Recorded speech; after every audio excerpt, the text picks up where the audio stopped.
গত ১৬ বছর বাংলাদেশের গ্রাম পর্যন্ত যে পলিটিসাইজ হয়েছে তথা রাজনীতিকরণ হয়েছে গ্রাম পর্যন্ত গত ১৬ বছর, এখন সেই জায়গায় শূন্যতা বিরাজ করছে। হ্যাঁ, আমাদের গোলামির স্বভাবের কারণে আমরা আগে এক দলকে জুলুম করার সুযোগ দিতাম, এখন আর এক দলকে জুলুম করার সুযোগ দিচ্ছি এবং চোখের সামনে দেখতেছি।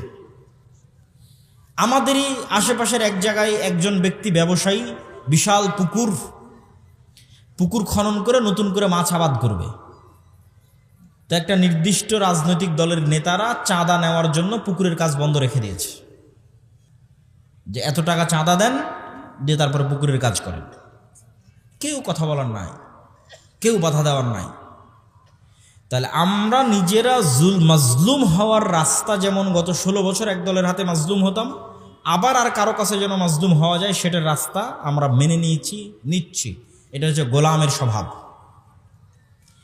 এই জায়গায় হচ্ছে প্রতিষ্ঠানগুলো ফাইট দিতে পারে মুসলমানদের ধর্মীয় প্রতিষ্ঠানকে। শুধু সালাত, সিয়াম, হজ, জাকাতের মধ্যে সীমাবদ্ধ থাকা যাবে না। মসজিদ, মাদ্রাসাকে শুধু কোরআন পড়াবে আর শুধু মক্তব পড়াবে, এর মধ্যে সীমাবদ্ধ থাকা যাবে না। তার গ্রামে অন্তত যেই পাড়ায় মসজিদটা আছে সেই পাড়ায় ওই মসজিদের দায়িত্বশীলকে, ইমামকে এতটুকু সামাজিক ক্ষমতা অর্জন করতে হবে যে ওই পাড়ায় যদি কারো উপর জুলম হয় অন্তত বলতে পারবে যে এটা জুলুম হচ্ছে, করিও না। অন্তত গিয়ে বলতে পারবে এটা অন্যায়, এটা করিও না। এই কাজ যতক্ষণ করবেন না ততক্ষণ আল্লাহ আপনাদেরকে শাসন ক্ষমতা দিবে না। ন্যায় প্রতিষ্ঠার আন্দোলনের মাধ্যমে লিডার তৈরি হয়। আর আমাদের আলেম ওলামা এবং আমরা যে হয় মসজিদ মাদ্রাসা চালাই, এটা সম্পূর্ণ গোলামির সিস্টেম। এখানে গোলাম তৈরি হয়, যে দেশে কি হচ্ছে, গ্রামে কি হচ্ছে, সমাজে কি হচ্ছে আমি কিচ্ছু জানি না, খালি নামাজটা কোনো মতে পড়লেই হলো। কিন্তু আপনার চোখের সামনে আরেকজনের উপর জুলম হচ্ছে, আপনি বাধা দিবেন না, ন্যায় প্রতিষ্ঠার জন্য চেষ্টা করবেন না, আপনি নেতা হবেন কিভাবে? এবং এই ন্যায় প্রতিষ্ঠার সংগ্রাম সমাজে শুরু করার আগে, গ্রামে শুরু করার আগে আপনাকে নিজেকেও যাচাই করতে হবে যে আমি আমার পরিবার, আমার ফ্যামিলির মধ্যে ন্যায় প্রতিষ্ঠা করতে পারছি কিনা, করেছি কিনা। কেননা রাষ্ট্রে ইসলাম যাওয়া মানে রাসূল সাল্লাল্লাহু আলাইহি ওয়াসাল্লাম বলছেন, লা তাকুমুস সাআহ হাত্তা ইয়ানজিলা ঈসা ইবনে মারইয়াম, ততদিন পর্যন্ত কিয়ামত হবে না যতদিন না মারিয়ামের ছেলে ঈসা দুনিয়াতে নেমে না আসে। আর মারিয়ামের ছেলে ঈসা দুনিয়াতে নেমে এসে কি করবে? হাকামান মুকসিতা, সমগ্র পৃথিবীতে ন্যায় বিচার প্রতিষ্ঠা করবে। আমি স্বেচ্ছাসেবকদের আহ্বান করব, এখনো যারা দাঁড়িয়ে আছেন আশেপাশে, পরিবেশটা একটু সুন্দর করি। আমরা পিছনে দাঁড়িয়ে আছেন, সামনে এসে বসেন। ৫-১০ মিনিট আমরা যে কথাই শুনি না কেন আদবের সাথে শুনি। এই যে সাইডে আপনাদের দেখতে পাচ্ছি, বসেন আপনারা ভিতরে এসে। এখানে অধৈর্য হওয়ার কিছু তো নাই। আমি সকলকে উদাত্ত আহ্বান জানাবো যে আমরা ভিতরে এসে বসি। সম্মানিত উপস্থিতি, তো আমরা কিভাবে যাচাই করব যে আমি ন্যায়পরায়ণ কিনা? আর রাষ্ট্রে ইসলাম প্রতিষ্ঠা হওয়া মানে কি? তো রাসূল সাল্লাল্লাহু আলাইহি ওয়াসাল্লাম বললেন, মারিয়ামের ছেলে ঈসা সমগ্র পৃথিবীতে ন্যায় বিচার প্রতিষ্ঠা করবে। তাহলে রাষ্ট্রে ইসলাম মানে রাষ্ট্রে কি প্রতিষ্ঠা হওয়া? বলেন তো, কথা বলেন। রাষ্ট্রে কি প্রতিষ্ঠা হওয়া?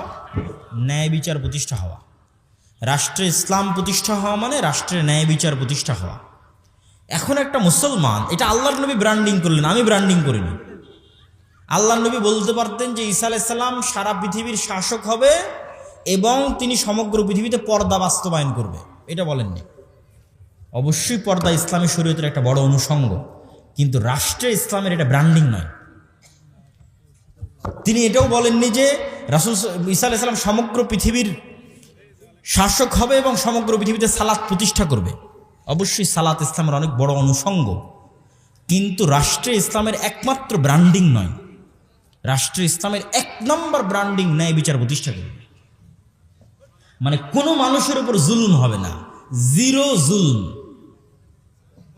0% জুলুম, শতভাগ ন্যায়, এলো রাষ্ট্র ইসলাম।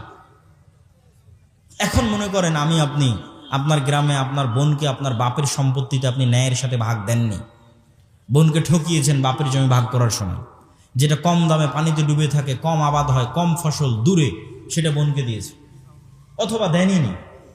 অথচ দেখা যাচ্ছে আপনি নামাজ পড়েন ঠিকই, সব কিছু ঠিক আছে, হজ করেছেন, সবই ঠিক আছে, কিন্তু আপনার বোনের প্রতি আপনি ইনসাফ করেননি, ন্যায় প্রতিষ্ঠা করতে পারেননি। এখন আপনি বলেন তো, আল্লাহ কি আপনাকে রাষ্ট্রের নেতা হওয়ার যোগ্য মনে করবে? করবে না। আপনার সালাত দেখে আর আপনার হজ দেখে আল্লাহ আপনাকে নেতা বানাবে না। কেন? আল্লাহ জানে যে আমার দৃষ্টিতে ক্ষমতা মানে ন্যায় প্রতিষ্ঠা করা। এই তো ন্যায় প্রতিষ্ঠার বোনের সাথে করতে পারে। একে তো ক্ষমতা দিলে কালকে গত 16 বছর যা দুর্নীতি হয়েছে তার চেয়ে বেশি দুর্নীতি করবে। ঠিক এইভাবে আমাদের রক্তের মধ্যে ধোঁকা, মিথ্যা, শঠতা ঢুকে গেছে।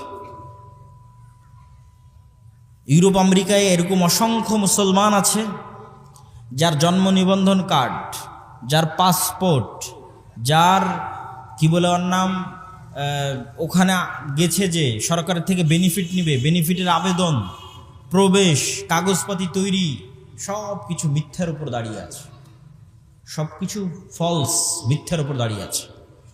এবং এই মিথ্যা অতিরিক্ত সুবিধার জন্য সে মিথ্যা কোনো মুসলমানকে বলতেছে না, সে আর একটা ইহুদি খ্রিস্টানকে মিথ্যা বলতেছে। কে বলতেছে? মুসলমান বলতেছে। এইভাবে আমাদের রক্তের মধ্যে মিথ্যা, ধোঁকা, শঠতা ঢুকে গেছে। তাহলে আমি তো নেতা হতে পারবো না, আল্লাহ তো আমাকে নেতা বানাবে না। আমি হয়তো আপনাকে ধোঁকা দিয়ে আপনার থেকে মাপ চেয়ে এনে বোনকে বললাম, বোন তোমার প্রতি ন্যায় প্রতিষ্ঠা করতে পারি না, আমাকে মাফ করে দাও। বোন হয়তো মাফ করে দিল, জান্নাতে চলে গেলাম। বাট আমি লিডার না, আমি নেতা না। আল্লাহ আমাকে নেতা বানানোর যোগ্য কোনোদিন মনে করবে না। নেতা বানানোর যোগ্য ব্যক্তিকে অবশ্যই শতভাগ সত্যবাদী, অবশ্যই শতভাগ ন্যায়পরায়ণ হতে হবে। সে নেতা, সে লিডার। এই জন্য আমি বলি, আজকের যুগের মুসলমানেরা মক্কার কাফের মুশরিকদের চাইতেও এই দিক দিয়ে নিম্ন স্তরে অবস্থান করছে।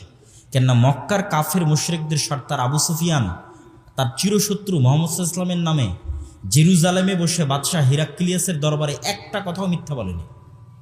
কোনো রেকর্ডার নাই, কোনো লাইভ নাই, কিচ্ছু নাই। আবু সুফিয়ান চাইলে সব কথা মিথ্যা বলতে পারে, কেন? আমার শত্রু। কিন্তু আবু সুফিয়ান লিডার। আরবরা জানেই না যে লিডার কিভাবে মিথ্যা বলতে পারে। তো তার রক্তের মধ্যে নেতৃত্ব আছে। আবু সুফিয়ানের ছেলে মুআবিয়া, আবু সুফিয়ানেরই পরবর্তী বংশধর হচ্ছে উমাইয়া খেলাফতের শাসনামল, মুআবিয়া রাদিয়াল্লাহু তাআলা আনহু। মানে রক্তের মধ্যে নেতৃত্বের গুণ আছে।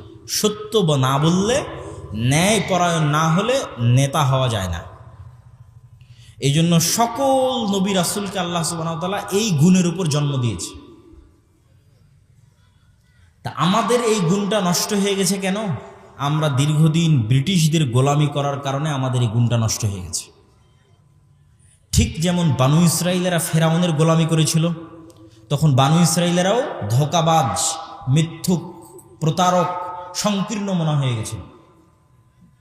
যেই বানু ইসরাইলেরা চোখের সামনে দেখছে ফেরাউন ডুবে গেছে, সেই বানু ইসরাইলেরাই মুসা আলাইহিস সালামকে বলতেছে, যতক্ষণ তোমার আল্লাহকে দেখবো না ততক্ষণ ঈমান আনবো না। যেই বানু ইসরাইলেরা চোখের সামনে দেখছে সমুদ্রের মধ্যে তাদের জন্য 12টা রাস্তা তৈরি হলো, পাথর ফেটে 12টা ঝর্ণা তৈরি হলো, আসমান থেকে মান্না এবং সালোয়া খাবার আসলো, সেই বানু ইসরাইলেরাই বলতেছে, মুসা তুমি আর তোমার আল্লাহ গিয়ে যুদ্ধ করো, আমরা যুদ্ধ করতে পারবো না। তো এই যে 12টা রাস্তা তৈরি হলো, ঝর্ণা ফেটে 12টা, পাথর ফেটে 12টা ঝর্ণা তৈরি হলো, এরা সব নবীর সন্তান। ইউসুফ আলাইহিস সালামের 12 ভাইয়ের পরবর্তী বংশধরের জন্য এই সম্মান। তো এরা কিভাবে এরকম প্রতারক হয়ে গেল, এরকম সংকীর্ণ মনা হয়ে গেল? ফেরাউনের অধীনে এরা 300 বছর গোলাম ছিল। মনে করেন আমার অধীনে 2টা গোলাম আছে, আমি একটা রুটি ওদের মধ্যে নিক্ষেপ করে দিলাম, তখন ওরা 3 দিন থেকে ক্ষুধার্ত আছে, ওই রুটিটা নিয়ে কাড়াকাড়ি লেগে গেল। এই যে রুটিটা নিয়ে কাড়াকাড়ি লেগে গেল, এটা হলো গোলামের নেচার। এখন এই রুটিটা পাওয়ার জন্য মিথ্যা বলবে, এই রুটিটা পাওয়ার জন্য ওকে মারবে, এই রুটিটা পাওয়ার জন্য ওকে ধোঁকা দিবে, সব কিছু করবে। ব্রিটিশরা আমাদের এভাবে ট্রেন আপ করেছে যে তোরা একটা টাকার জন্য মারামারি করবি, ক্ষমতার জন্য মারামারি করবি, মিথ্যা বলবি, আর একজনকে নিচে নামাবি, আর একজনকে ট্রেনে নিচে নামাবি, তার জন্য হিংসা করবি, বিদ্বেষ করবি। জাস্ট এইভাবে আমাদেরকে ট্রেন আপ করেছে 300 বছর গোলাম অবস্থায়। তখন আমরাও হয়ে গেছি বানু ইসরায়েলের মতো, আমরাও আর মিথ্যা, ধোঁকা, দুর্নীতি ছাড়া কিছু বুঝি না। কিন্তু ইসলামের সবই আছে, কিন্তু ইসলামের আসল জিনিসই নাই। এই জন্য আমরা নামাজি হলেও, হাজি হলেও, আমরা হয়তো ক্ষমা মাপ চেয়ে জান্নাতেও যেতে পারবো, কিন্তু আমরা গোলাম থেকে মুক্ত হতে পারবো না, দাস, কৃত দাস। এই জন্য ফিলিস্তিনে 50,000 মুসলমানকে হত্যা করা হয়েছে গত 1.5 বছরে। ইসরায়েল হত্যা করেছে, ঠিক যেভাবে ফেরাউন বানু ইসরায়েলকে জবাই করতো, ইযাববিহুনা আবনাকুম ওয়া ইস্তাহিউনা নিসাআকুম, তাদের পুরুষ সন্তানদের জবাই করতো, মেয়ে সন্তানদের বাঁচিয়ে রাখতো। আমাদের অবস্থা ওই জায়গায় পৌঁছে গেছে, কেননা আমাদের নেতৃত্বের গুণাবলী আমরা হারিয়ে ফেলেছি। এই জন্য সুদের বিরুদ্ধে যুদ্ধ লাগবে, এই জন্য শিক্ষা লাগবে। কেননা সুদ মানুষকে মিথ্যা বলা শিখায়। এটা আমি বলছি না, রাসূল সাল্লাল্লাহু আলাইহি ওয়াসাল্লাম বলেছে। রাসূলুল্লাহ সাল্লাল্লাহু আলাইহি ওয়াসাল্লাম প্রত্যেকটা দোয়ায় বলতেন, আল্লাহুম্মা ইন্নী আউযুবিকা মিনাল মা'সামি ওয়াল মাগরাম, আল্লাহ আমি কর্জ থেকে বাঁচতে চাই, গুনাহ থেকে বাঁচতে চাই। তো কর্জ থেকে বাঁচতে চাই, কিভাবে কর্জ থেকে বাঁচতে চাই? আল্লাহর নবী, আপনি কেন এত কর্জ থেকে বাঁচতে চান? তো রাসূল সাল্লাল্লাহু আলাইহি ওয়াসাল্লাম বলছে, মানুষ যদি আজ কর্জ নেওয়া শুরু করে, কাল মিথ্যা বলা শুরু করবে। তাহলে কর্জ মিথ্যার প্র্যাকটিস দেয়, সুদ ভিত্তিক লোন মিথ্যার প্র্যাকটিস দেয়। তাহলে আজকে আমি মিথ্যা বলছি মানে আমি তো কালকে নেতা হতে পারবো না। আমার ছেলে মিথ্যা বলছে মানে কিস্তির লোক আসছে, বলে দাও তোমার আব্বা বাড়িতে নাই, বা আব্বা অসুস্থ, বা আব্বা শ্বশুর বাড়ি গেছে, তাই আমার ছেলেকে মিথ্যা বলা শেখাচ্ছে। আমার বউকে ওই কিস্তির টাকা থেকে বাঁচানোর জন্য মিথ্যা বলা শেখাচ্ছে। তাহলে মিথ্যার কালচার শুরু হয়ে গেছে, মানে আমি অন্তত লিডার হতে পারবো না, অন্তত নেতা হতে পারবো না। এই নেচারগুলো হচ্ছে গোলামের নেচার। এবং এটা আমি রিয়েলাইজ করেছি যখন ইউরোপে দেখেছি আমাদের আফ্রিকান মুসলিম ভাইয়েরা, তারা আমাদের চাইতে দুর্নীতিতে, ছিনতাইয়ে, চুরিতে, ধোকাতে আমাদের চেয়ে নিম্ন স্তরের, মানে আমাদের চেয়ে খারাপ অবস্থায়। তো এতই পার্থক্য কেন?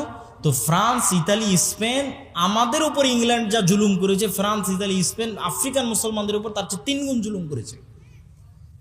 তাহলে ওদেরকে এমন গোলাম বানিয়েছে যে ওদের রক্ত এমনভাবে নষ্ট হয়ে গেছে, মিথ্যা রক্তের সাথে, ধোকা দুর্নীতি রক্তের সাথে মিশে গেছে।